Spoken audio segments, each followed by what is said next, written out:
Aloha, Neil again, building my model railroad in 10 minutes a day, so to speak, or 10-minute increments anyway.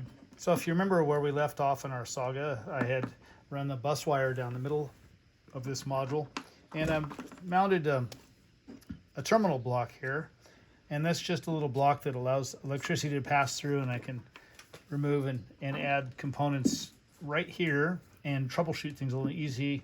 It also allows me to make up things like those pigtails with the Molex connectors separately and at the workbench, and have my bus wire run in here separately, and makes for easier, clean installation. I found my fancy dancy wire strippers, and they're not as great as I remember, but anyway, so I use these to, I think I've got them on upside down here, but we'll try. Use these to strip the ends of the wire. And honestly, it's easier said than done sometimes. So I can take a bite of this wire like that, and I usually leave a little bit on the end so I can twist it before I do what I just did. But let's see if I can do it this time. So leave a little bit on there so that you don't poke yourself with all these extra little strands of wire, and then you can just pull off that bit of insulation in theory at the end. So this is much more bare wire than I need, and so I'm just going to trim off a little extra with my wire nippers, flush cut pliers, whatever you have handy that are meant for cutting wire. And again, make sure that's nice and tight because it's going to go into this terminal connector using a fairly itty-bitty screwdriver like this. So I'm going to loosen up each of these while I'm here, since it's not the most convenient angle to work on it while I'm talking to you. Anyway, if you remember, I hadn't really set up on a color coding because my wires are black and white that are for my interconnects, but my red and black for my bus wires, that's just fine as long as I'm consistent about something here. I'm going to run the red wires in the back and the black wires in the front. And so there used to be some sort of an acronym about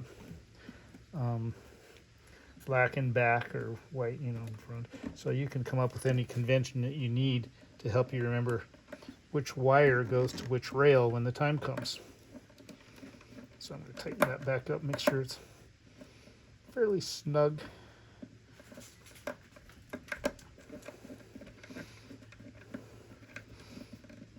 And there we have it. And I'll get my Molex connectors connected in there, and we'll have this module bus wire basically completed. Okay, so I have my interconnect here, and since it's black and white, I'm going to stick with black and black. Slip that in there like before. Tighten it up. And the white will become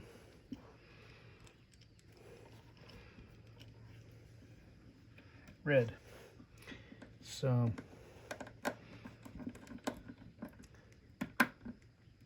there we are. So I have this one connected, ready to connect to the next module there. And I stripped the other ends of these wires while I was at it. And I have my other terminal blocks so I can add them to the next module.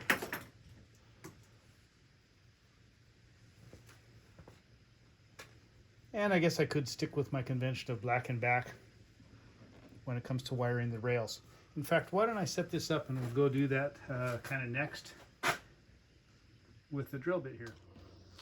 All right, so I've got a small little 1/8" bit here, and I wasn't going to power the rails on the main line since it's just visual, but I am going to power the rails in the runaround, obviously, and the turnout is going to need a couple of feeders, is what we call them, that drop from the rail to the bus wire in the back. Normally this frog is isolated, you can see my gaps there, from the rest of the switch. So this rail will be fine. This rail will be fine, but the power is going to be interrupted through the closure rails. So I'm going to need some power to these guys.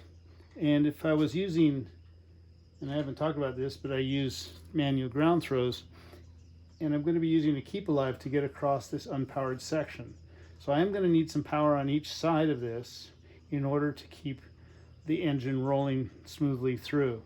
So since this is the front of the module and this is the back of the module, I'm going to solder all my feeders from the back side so they're not quite as visible, which means I am going to have some on the inside of the front rail. So I'm going to go ahead and choose a place that doesn't have any framing behind it, and I'm going to drill a little hole right adjacent to the ties.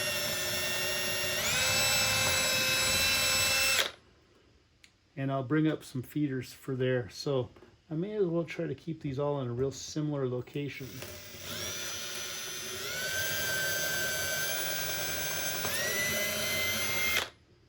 The same for these two rails.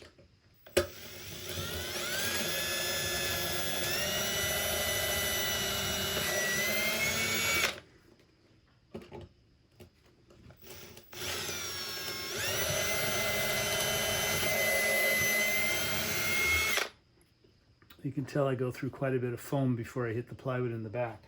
But I'm going to come down here and do the same thing for these rails. And honestly, if you're making your ties or your switches on the bench, you're going to have some PC ties that you could solder to prior to doing this. But it's okay. We're going to go ahead and drill a couple more holes.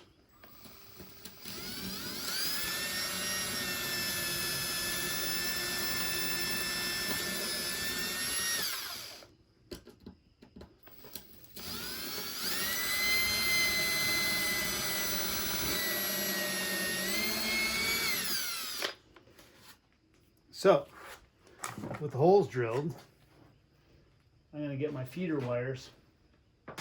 And for those of you who've been following along, I'm a bit of a scrounge. So I have red and white bell wire. These are actually like doorbell wire if you went to Home Depot or one of these other boxes. And so these are going to go through and poke out from the other side or vice versa. So they just need to be long enough to connect to our bus wire. So one is going to be white and one is going to be red. And if you remember, I'm using red and black, so it doesn't really make a lot of sense in my convention. So the black in back isn't working, but I think what I can do is use the red in front anyway, right? So just remembering what you're doing is more important. And if you document this, write it all down, right? So I'm going to take these through, in theory, to the other side and extend it long enough that I can connect it to my bus wire. Let's go take a look at that. So you can see one of the wires here. The other one's kind of hard to see in the video, but I'll be able to bring this down and attach it to the red wire here and the black to white, right like that. So that's all the wire I'm going to need. It's a very short little run, so I'm just going to snip these off on the other side so I can continue to add them on the rest of the locations that we drilled. And if you notice that the other two holes are right below it there, so the white is in the back and the black in the back. White is the new black, I guess. So I'm going to go ahead and try to find the holes I drilled. Since I'm wearing my contacts today, I can't really see them very well. Anyway, hopefully they're popping out the other side here. Here we go.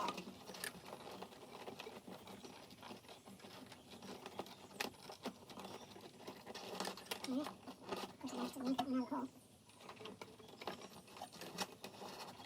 So there you go. What you see is what you get. No blooper rolls here. So again, I just need enough that I can attach these. And I can strip the wire using my wire stripper and solder these in or wire wrap them, or what I'm going to do is use some 3M connectors, also known as suitcase connectors. So, if you remember right, I just had two more that go up to the point of the switch.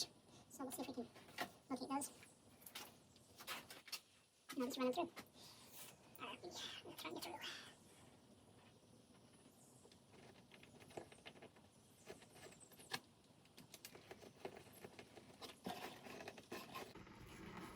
So electricity might be magic, but wiring is not. It's pretty basic. So don't be afraid to try this at home, folks. Nothing that can go horribly wrong yet. As long as you keep your notes clear. And honestly, if you were doing this with fresh new wires, I recommend keeping your wire types and colors the same. Although this bell wire is just fine for running your feeders down to the bus. And that's about all I'm going to do today because I need to go get my suitcase connectors. And my 10 minutes is up. Aloha.